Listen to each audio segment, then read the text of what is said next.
Hello viewers, துபாயில் வந்து பச்சை பசேல்னு ஒரு காடு இருக்குதுன்னு சொன்னால் நம்புவீங்களா? அதில் மிருகங்கள் இருக்குதுன்னு சொன்னால் நம்புவீங்களா? அதில் வந்து மிருகங்களோட இந்த நைட்டு வந்து நாங்கள் ஒரு கேம்பிங் போட்டு அதில் பாபிக்யூ போட்டு ஃபுல் நைட் இருந்து நாங்கள் பார்த்த விஷயங்களை நான் வந்து ஷேர் பண்ணியிருக்கேன். பயங்கரமான காட்டில் த்ரில்லிங்கான விஷயங்கள் நேற்று நடந்துச்சு. அதோட சேர்த்து சன்ரைஸை நாங்கள் பார்த்தோம் மார்னிங். ஸோ விடிய இந்த காட்டில் இருந்து நாங்கள் என்னென்ன பண்ணோம், இதில் பாபிக்யூ பண்ணோம், எவ்வளோ பயங்கரமான விஷயங்கள் நடந்துச்சு, எவ்வளோ கஷ்டமாக இருந்துச்சு, எவ்வளோ இன்ட்ரெஸ்டான திங்ஸ் நடந்துச்சுன்னு பாருங்கள். So we are starting our journey to குத்ரா பார்க். ஹலோ கைஸ், நாங்களும் வந்து இப்போது குத்ரா இதில் வந்து ஒரு ஏரியா இருக்கிறோம். இப்போ பாபிக்கு போகிறதுக்கு ரெடி ஆகிட்டிக்கிறோம். முயல்டா காட்டில் இருக்கக்கூடிய மான்கள், முயல்கள், அது மட்டும் இல்லாமல் இன்னும் நிறைய மிருகங்கள் வந்து இங்கே இந்த காட்டில் வச்சுருக்காங்க. இது வந்து அல் குத்ராவில் இருக்கிற லவ் லேக்கில் இருக்கிறோம். லவ் லேக்கு பக்கத்தில் வந்து ஃப்ளமிங்கோ லேக் இருக்குது, அதோடு சேர்த்து அல் குத்ரா லேக் இருக்குது. ஸோ இதெல்லாம் ஒரு ஏரியாவில் தான் இருக்குது. இந்த ஏரியா ஃபுல்லாக வந்து நிறைய மிருகங்களை வந்து அனிமல்ஸை வந்து போட்டு பேர்ட்ஸ் எல்லாம் வந்து போட்டிக்கிறாங்க. ஸோ நேச்சுரலாக வந்து இந்த ஃப்ளமிங்கோன்னு சொல்லக்கூடிய அந்த பறவையெல்லாம் வந்து வேறு நாட்டிலேருந்து பறந்து இந்த ஏரியாவுக்கு வருதுன்னு சொல்கிறாங்க. ஸோ இந்த நைட்டில் வந்து நாங்கள் போன இடத்துல வந்து ஒரு கேம்பிங் மாதிரி செட் பண்ணோம். இந்த டென்ட்டெல்லாம் அடித்து ஒரு நல்ல ஒரு ஃபன்னாகவே இருந்துச்சு. நாங்கள் ஸ்டார்ட் பண்ணும்போது ஒரு 1 o'clock இருந்துச்சு. ஸோ பாபிக்கு நாங்கள் போடுறதுக்கு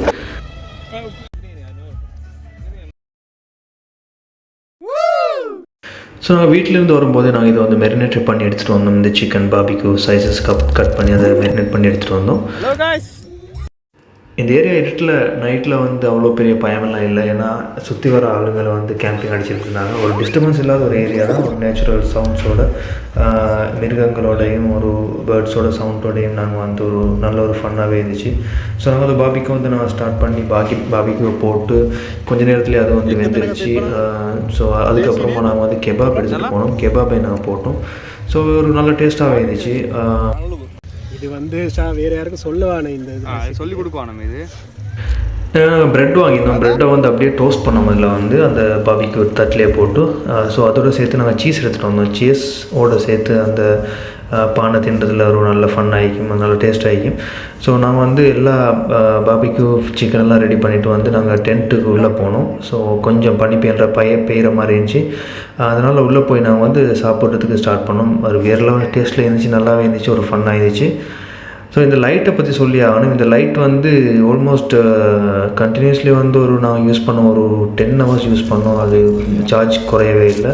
ஸோ ஒரு நல்ல ஒரு லைட் ஒன்று தான். இதோட விலை வந்து ஜஸ்ட் 20 dirham. இன்னும் எனி ஷாப் நான் வந்து இதை மென்ஷன் பண்ணுறேன் என்ன லைட்டுன்னு சொல்லி. நீங்கள் கேம்பிங் போகிறதுனா அது ஒரு ஃபுல் ஹெல்ப்ஃபுல் ஆகிக்கும். ஸோ நான் வந்து ஒரு ஃபாஸ்ட் மூவிங்கில் போட்டிக்கிறேன். நாங்கள் சாப்பிட்ற இதை வந்து இந்த கெபாப் வந்து கொஞ்சம் வேகிறதுக்கு கொஞ்சம் டைம் எடுத்துச்சு. ஸோ அது வந்து டன். இப்போ அதையும் வந்து நாங்கள் எடுத்துகிட்டு போகிறோம் சாப்பிட்றதுக்கு. இதெல்லாம் சாப்பிட்டு முடிச்சுட்டு வந்து நாங்கள் வந்து ஒரு டீ ஒன்று ஊற்றுவோம்னு சொல்லி இதை எடுக்கும்போது அந்த அடுப்பில் வந்து அந்த கேஸை காணலை. ஸோ கேஸ் எடுக்கிறதுக்கு நாங்கள் போனோம். போகிற வழியில் வந்து பார்க்கும்போது வழியெல்லாம் மானாக இருந்துச்சு. இந்த ரோட்லெல்லாம் க்ராசிங் ஆகி மான், முயல், இன்னும் நிறைய பேர் தெரியாத விலங்குகள் கூட இங்கே இருந்துச்சு. ஸோ அது வந்து பயங்கரமான விலங்குகள் கிடையாது. எல்லாம் வந்து நார்மலாக இருக்கக்கூடிய காட்டில் இருக்கக்கூடிய விலங்குகள் தான். ஸோ அதையும் பார்த்துட்டு நாங்கள் வந்து போகிற வழியில் இந்த முயல் மாதிரி ஒரு துள்ளி குதித்து ஓடுற ஒரு மிருகம் ஒன்று இருந்துச்சு. அதோட பேரே தெரியாது. ஸோ என்னென்ன தெரிஞ்சிருந்தால் கமெண்ட் பண்ணுங்கள்.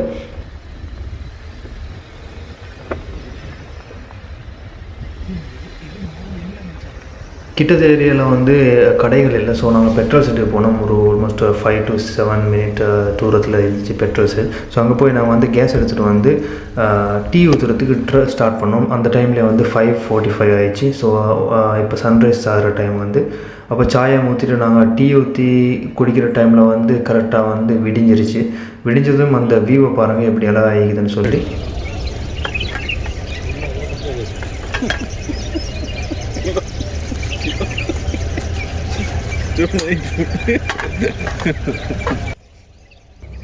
வாசம் வருது. தேலோடி ஃபஸ்ட்டு அடிக்கப்படும். அதுதான் சாய் ஊற்றுறதுக்கு பெஸ்ட் விஷயம்.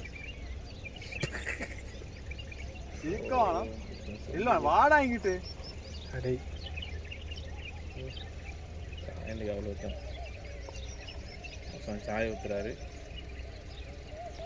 பார்க்கல சாய் அது பிடிக்கல ஃபஸ்ட்டு. அதுக்கப்புறம் பேசுவோம். சாயம் வேணும்.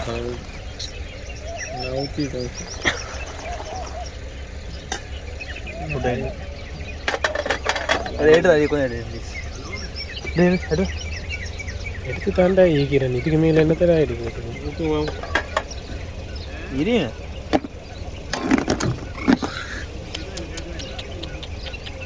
வீடியோத்துக்கு வீசுங்க.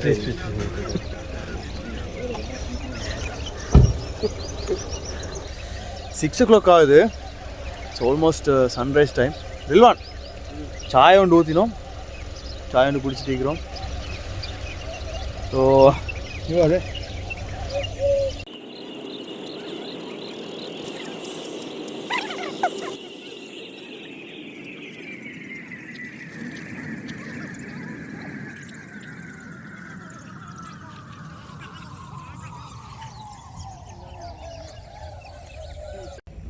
இந்த ஏரியா பாருங்கள் எப்படி இருக்குதுன்னு சொல்லி ஒரு அமைதியான ஒரு ஏரியா. நாங்கள் வந்து துபாய் வந்து சிட்டிக்குள்ளே தான் இருக்குது. பட் அவே ஃப்ரம் சிட்டி ஒரு நல்ல ஒரு பீஸ்ஃபுல் மைண்ட் அண்ட் சவுண்ட்ஸ் வந்து பேர்ட்ஸோட அந்த விலங்குகளோட சவுண்டெலாம் கேட்கும்போது ஒரு வேறு லெவலில் இது ஒன்று வைப் ஒன்று இருக்குது. ஸோ நாங்கள் இப்போ வந்து மேலே போகிறது வந்து மேலே ஒரு இடத்துல வந்து ஃபிஷ் எல்லாம் ஆகிக்குன்னு சொன்னாங்க. அதை தான் பார்க்க போகிறோம். வந்து இந்த லேக்கில் வந்து ஃபுல் கலர் ஃபிஷ் எல்லாம் மேய்க்குதுன்னு சொன்னாங்க. ஸோ அதே மாதிரி நாங்கள் அதையும் பார்த்தோம். சன்ரைஸ் ஆகிற டைமில் வந்து கரெக்டாக இருந்துச்சு. இதில் வந்து ஆரஞ்சு கலர்லேருந்து எல்லா கலரான ஃபிஷ்ஷும் மேய்க்குது. இதையும் பார்க்கும்போது ஒரு கண்ணுக்கு ஒரு குளிர்ச்சியாக தான் இருந்துச்சு. இங்கே நிறைய அன்னப்பறவைகள், அடுத்தது தாரா, பெரிய பெரிய கொக்கு வகைகள்லாம் இருக்குது. ஸோ அதுக்கு இந்த மீனெல்லாம் பிடிச்சி சாப்பிட்றது அளவுக்கான சைஸ் கிடையாது. பிகாஸ் இது வந்து ரொம்ப பெரிய சைஸ் மீன் இருந்துச்சு. கீழே ஒரு லேக் ஒன்று இருந்துச்சு, நான் அதையும் நான் காட்டுறேன். அந்த லேக்கில் இருக்க வந்து சின்ன சின்ன மீனெல்லாம் இருந்துச்சு. அதுதான் வந்து இந்த பறவைகளோட சாப்பாடு ஆகிக்குது. ஸோ இது வந்து ஒரு லைஃப் சர்க்கிள் ஒன்று மாதிரி கரெக்டாக செஞ்சு வச்சுக்கிறாங்க. இதை வந்து ஒரு ஆர்டிஃபிஷியல் லேக்கு, ஒரு ஃபாரஸ்ட் ஒன்று தான் இதை பண்ணி வச்சுருக்காங்க, கேம்பிங் ஏரியா உண்டு. பட் அதை வந்து ப்ராப்பர் வேலை வந்து பண்ணிக்கிறாங்க. ஸோ அது ஒரு நல்ல ஒரு துபாயில் வந்து எதையுமே செய்வாங்கன்னு சொன்னதுக்கான ஒரு இதுதான் அந்த ஃபிஷ்ஷுங்க. அந்த ஃபிஷ்ஷை பாருங்கள். இதை வந்து இதுதான் அந்த பறவைகளோட இரையாகிக்குது. ஆனால் அந்த ஃபிஷ் பார்க்கும்போது ஒரு மில்லியன் கணக்கு குட்டிகள், சின்ன சின்ன மீனெல்லாம் நாங்கள் கண்டோம். அவ்வளோக்கு எல்லா இடத்துலையுமே குட்டி குட்டி மீனெல்லாம் அந்த இருந்துச்சு. ஸோ அதெல்லாம் பார்க்கும்போது நல்லா இருந்துச்சு. இப்போ நாங்கள் பார்க்குறது வந்து அன்னப்பறவைன்னு சொல்லுவாங்கள்ல, அதில் வந்து பிளாக் கலர் உண்டு. அன்னப்பறவை பிளாக் கலர்னால் வந்து ஃபஸ்ட் டைம் பார்த்தீங்கன்னா அது பெரிய சைஸ் வந்து இது நீங்கள் நேரில் பார்த்திருந்தா விலங்கு எவ்வளோ பெருசுன்னு சொல்லி இது பறக்கும்போது பார்த்தோம். ஒரு பெரிய ஒரு சைஸ், எப்படியும் ஒரு 10 வயசு பிள்ளையும் தூக்கிட்டு போய்த்துடும், அந்த அளவுக்கு பெரிய சைஸாக இருந்துச்சு. ஸோ அதுவும் ஒரு நல்ல ஒரு வியூ ஒன்றாக தான் இருந்துச்சு.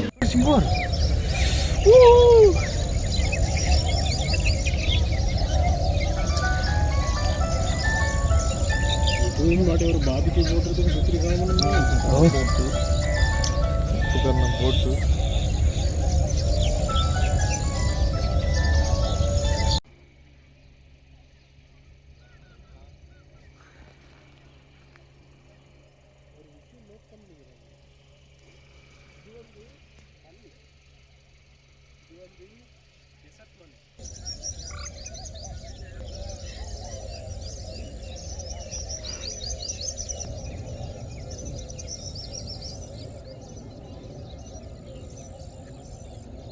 So that's it for today. Hope you guys will enjoy the video. Please subscribe பண்ணுங்கள், கமெண்ட் பண்ணுங்கள், லைக் பண்ணுங்கள். இந்த வீடியோ பிடிச்சிருந்தா நீங்களும் இந்த ஏரியாவுக்கு வர்றதுன்னு சொன்னால் கீழே வந்து நான் மென்ஷன் பண்ணுறேன் இந்த லிங்க்கை.